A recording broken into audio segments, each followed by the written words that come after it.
Kita harus tahu kenapa Presiden Prabowo Subianto memilih bertemu Putin di Rusia daripada menghadiri KTT G7 di Kanada. Dan apa artinya untuk posisi Indonesia di panggung global? Baru-baru ini Prabowo membatalkan kehadiran di KTT G7 dan memilih memenuhi undangan Presiden Putin di Rusia. Padahal G7 itu membahas isu-isu ekonomi maju dunia. Kabar ini memicu tanda tanya publik. Apakah ini strategi cerdas atau malah sinyal politik yang berisiko? Mengapa Prabowo lebih memilih Rusia dibanding G7? Apakah ini berarti Indonesia makin dekat ke blok non-barat? Bagaimana dampaknya terhadap diplomasi dan ekonomi nasional?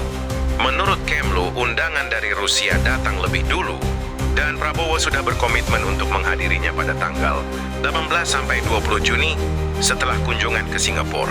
Sementara undangan G7 baru diterima pada 6 Juni, terlalu mepet dengan jadwal yang sudah padat. Pengamat Hikmahanto, Juwana dari Universitas Indonesia, menilai kunjungan ke Rusia sangat tepat. Pasalnya dengan berada di blok BRICS, Rusia, China, DLL, Indonesia punya peluang lebih besar untuk mengangkat isu seperti Palestina, serta menjalin kerjasama strategis bilateral.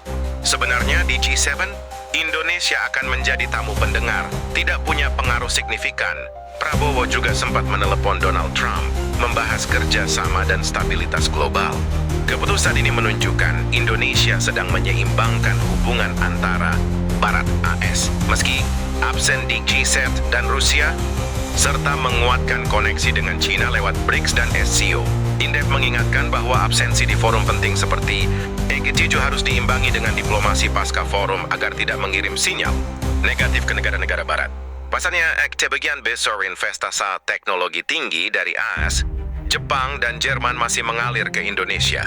Tidak hadir di G7 bisa menimbulkan keraguan mitra strategis jika tidak dikomunikasikan dengan baik.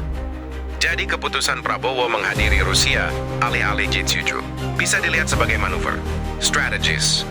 Mendekat ke blok BRICS dapat tempat bicara lebih tinggi sambil tetap merangkai hubungan bilateral dengan Barat. Namun dia semua memeriksa strategi komunikasi kuat agar tidak dianggap menjauh dari mitra utama. Kalau kamu merasa penting isu ini, like, komentar, dan subscribe ya. Karena kita harus tahu